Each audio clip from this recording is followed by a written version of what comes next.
नमस्कार, मैं हूं निकिता और आप देख रहे हैं सत्य हिंदी।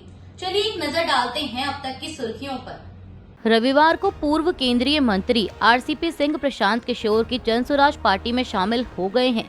आरसीपी सिंह ने अपनी आप सबकी आवाज पार्टी का विलय जनसुराज पार्टी में करने की भी घोषणा की। सिंह ने नवंबर 2024 में अपनी खुद की पार्टी बनाई थी।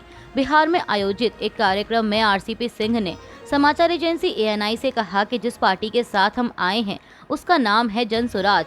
जनसुराज पार्टी से बिहार की जनता को बहुत आशा है। हमारा लक्ष्य छोटा नहीं है। प्रशांत जी का अपना अनुभव है और मेरा भी अपना अनुभव है।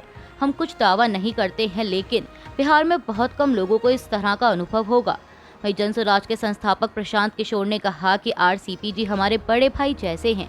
वो बिहार में सामाजिक और राजनीति की समझ रखने वाले सबसे बेहतर लोगों में से हैं। उनकी भूमिका इस व्यवस्था को बनाने वाले और इसका नेतृत्व करने वाले की होगी।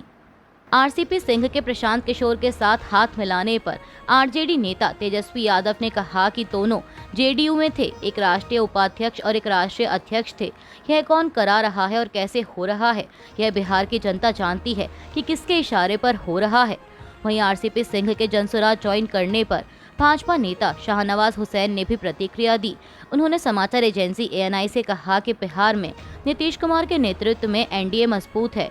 कोई भी किसी के साथ आ जाए, इससे कोई फर्क नहीं पड़ने वाला है। हम नीतीश कुमार के नेतृत्व में लड़ेंगे और बिहार में 200 से अधिक सीटें जीतने वाले हैं। भारत और पाकिस्तान के संघर्ष पर सोशल मीडिया पोस्ट करने वाले अशोका यूनिवर्सिटी के एसोसिएट प्रोफेसर अली खान महमूदाबाद को गिरफ्तार किया गया है। ये गिरफ्तारी हरियाणा की सोनीपत पुलिस ने स्थानीय निवासी योगेश की शिकायत के आधार पर की।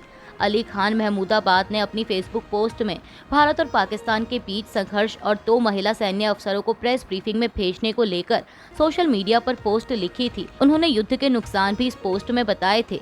इसके बाद शिकायतकर्ता योगेश ने पुलिस में शिकायत दी, जिसके बाद स्थानीय पुलिस ने 2 समुदायों में नफरत भड़काने की धारा के तहत मामला दर्ज किया। प्रोफेसर अली खान महमूदाबाद की पत्नी उनाइजा ने मीडिया को बताया कि आज सुबह करीब 6:30 बजे पुलिस की टीम अचानक हमारे घर पहुंची और बिना कोई जानकारी दिए प्रोफेसर अली खान को अपने साथ ले गई। उनाइजा ने बताया कि मैं 9 माह की गर्भवती हूं। जल्द ही मेरी डिलीवरी होने जा रही है। मेरे पति को बिना कोई ठोस कारण या वजह बताए जबरदस्ती हमारे घर से उठा लिया गया है।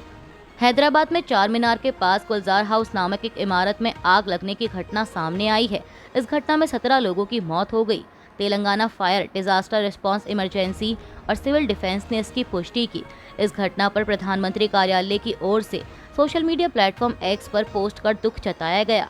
साथ ही पीएमओ ने घोषणा की है कि परिजनों को प्रधानमंत्री राष्ट्रीय राहत कोष में से 2 लाख रुपए की अनुग्रह राशि दी जाएगी और घायलों को 50,000 रुपए दिए जाएंगे।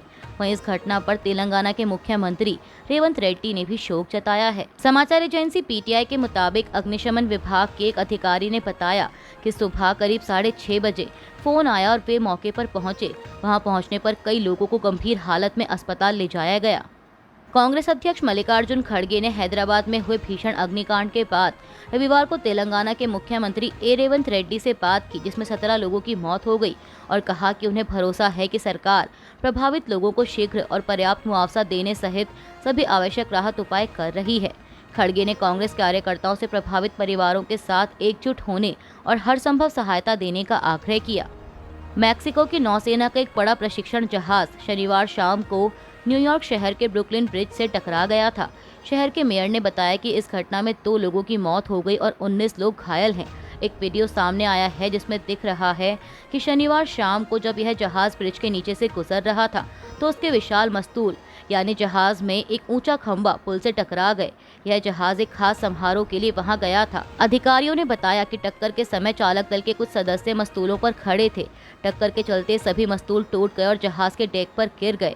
न्यूयॉर्क शहर के मेयर एरिक एडम्स ने सोशल मीडिया प्लेटफॉर्म एक्स पर कहा कि घटना में 2 लोगों की मौत हो गई और 19 लोग घायल हो गए हैं।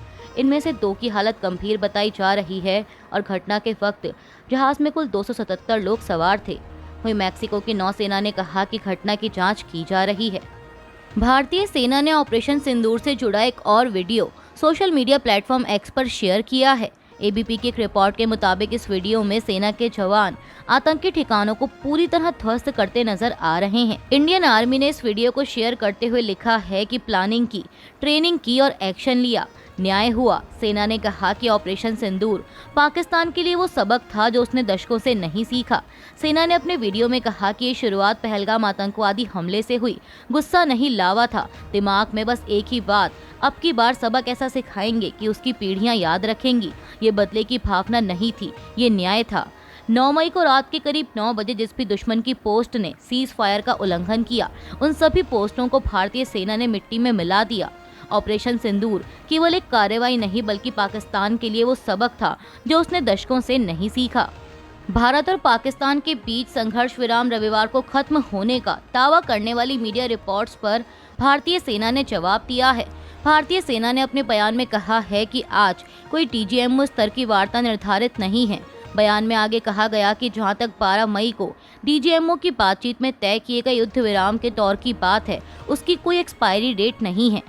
भारतीय प्रौद्योगिकी संस्थान यानी IIT बॉम्बे ने भारत के साथ बढ़ते तनाव के बीच तुर्की द्वारा पाकिस्तान को समर्थन दिए जाने के बाद तुर्की के विश्वविद्यालयों के साथ अपने सभी समझौतों को निलंबित कर दिया है। अपने आधिकारिक एक्स हैंडल पर एक पोस्ट में संस्थान ने कहा कि तुर्की से जुड़ी मौजूदा भू राजनीतिक स्थिति के कारण IIT बॉम्बे अगली सूचना तक तुर्की के विश्वविद्यालयों के साथ अपने समझौतों को निलंबित करने पर विचार कर रहा है। PTI की रिपोर्ट के मुताबिक संस्थान का वर्तमान में कुछ तुर्की संस्थानों के साथ फैकल्टी एक्सचेंज प्रोग्राम चल रहा है। कांग्रेस ने रविवार को कोविड-19 से हुई मौतों के आधिकारिक आंकड़ों और नागरिक पंजीकरण प्रणाली के आंकड़ों में दर्शाए गए आंकड़ों के बीच कथित पेमेल को लेकर केंद्र की मोदी सरकार पर हमला बोला और कहा कि इस सरकार से अपने बेपरवाह कार्यों के लिए खेद प्रकट करने की उम्मीद करना बहुत ज्यादा होगा, लेकिन जब इतिहास लिखा जाएगा तो यह है दुष्टता का कृत्य दर्ज करना सुनिश्चित करेगा।